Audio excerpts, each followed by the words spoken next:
Well, some no, of the election, that basically you've answered my question. What I was going to ask you, which is do you think Trump cares at all about helping save the Republicans? nope, not at all, not at all. And since this is related, since we're in Georgia, how do you think his behavior and how he's treating with Kim, which by the way, this ZZ Talk does not give a shit about Kim because he's just a, whatever. Stacey Abrams coming for him. But how do you think this might affect the election? Do you think this, I'm of the opinion that it will help the Democrats, but the Democrats actually have to do something with it because they tend to be given a lot of hanging fruit and sometimes just don't seem to want to grab it. But I don't know how they'd be able to spin this the right way, but I feel like they still could do something with it, even though, obviously people are voting already and, which by the time this episode airs, I should have voted already. I don't know if you've already early voted. I did. Or did you do a mail-in? No, I voted in person. Oh, okay. So your question is Trump's actions negatively affecting the Republicans' chances? Yes. Yeah. And speaking of the low-hanging fruit thing for Democrats, I believe they said that it's either the early votes total or the total vote. I'm pretty sure it's the early votes total has already exceeded what it was in the November elections, and there's still a lot of early voting left to go. Yeah. I think that the Democrats, whether it's by their own doing or it's like self-inflicted shots by the Republicans, are actually succeeding in getting out voters that didn't vote in the November election. A lot of them are coming out to vote. And I think actually Georgia turning blue helps that. Yeah, that's a very good point. The idea that some people, like if I'm a person who doesn't vote, my vote doesn't matter, and they're like, holy crap, Georgia turned blue. That's a very good point. Yes, so there might be some people because I was trying to convince you that Georgia is in play, all this time, and there are a lot of people.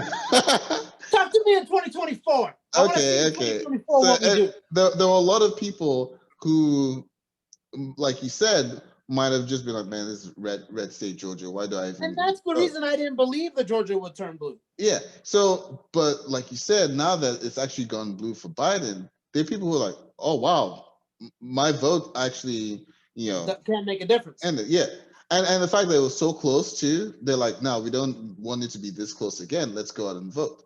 I also think this. Actually, I want to ask you about this. We are going a bit over time for this segment, but I want to ask you. There was a challenge done by like a court challenge done by Loeffler and Perdue, saying that they wanted to separate the ballots of anyone that registered to vote for this election but didn't vote in the November elections, on the basis of the runoff being a continuation of the November election, that it's something like you shouldn't have new voters or whatever. Obviously, the courts shut them down. My question, however, is not necessarily about whether if you didn't vote in November you should be allowed to vote in January. My question is, if you weren't eligible to vote in November, as in you were below the age of 18 for the November 3rd, but you're going to be 18 by January 5th, should you be allowed to vote? Yes. I'm sorry. Yeah. Yeah. Look, yeah. If the thing is though, the criteria isn't for runoff isn't can you vote back when that election originally happened. No, it's you at 18, you have the right to vote. Okay. Because you know what? It could be argued that 17-year-olds could argue, but like, just because I don't turn 18 until so when was the general election? November 3rd. 3rd?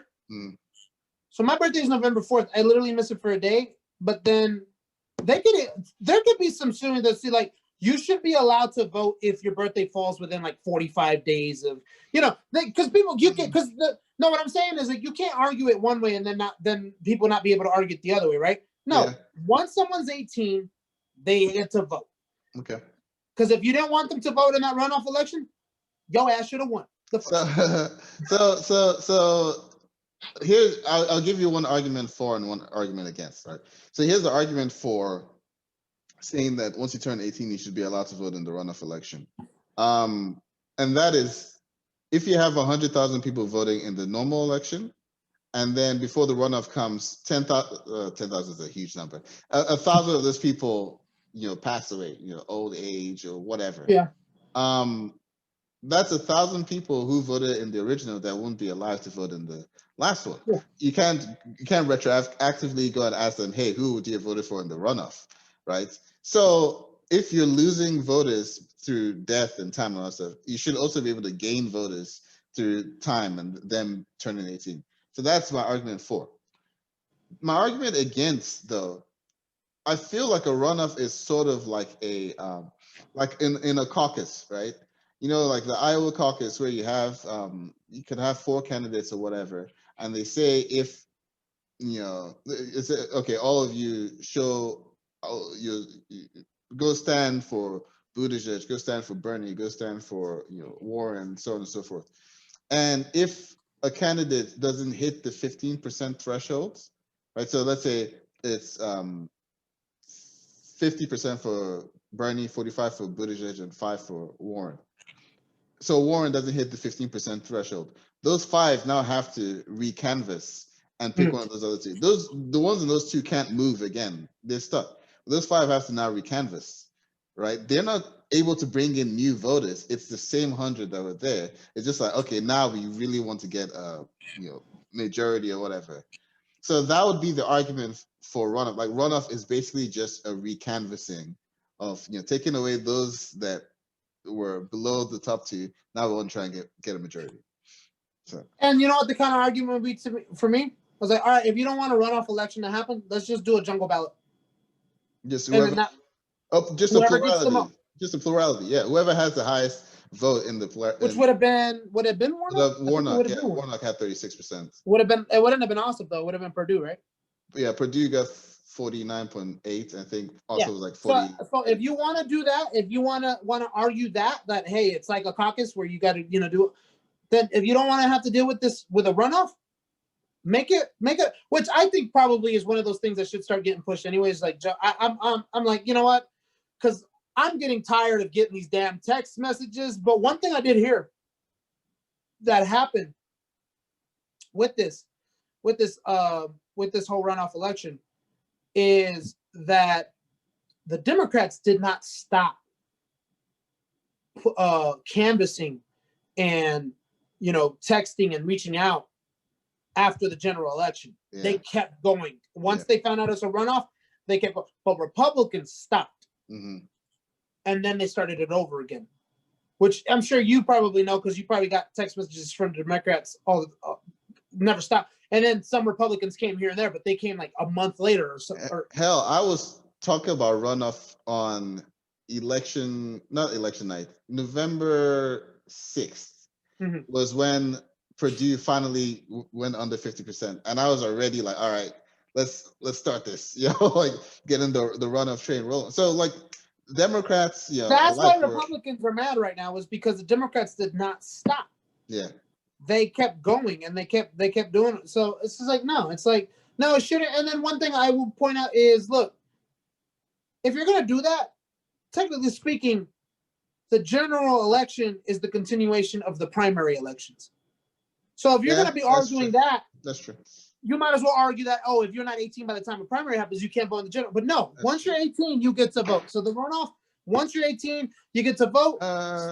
Is it though? Is it because unless the primary elections were like a proper jungle primary where you've got Trump and Biden and Bernie all on the same ballots, then no, it's not the same thing. So no. It's like a playoff bracket.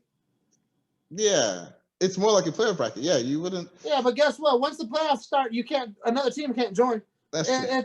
Like, there's no, like, look, and the thing is though, if I'm 17 on the general election and I'm 18 on the runoff, I'm like, yo, either way, this result was gonna affect my life regardless. That's true.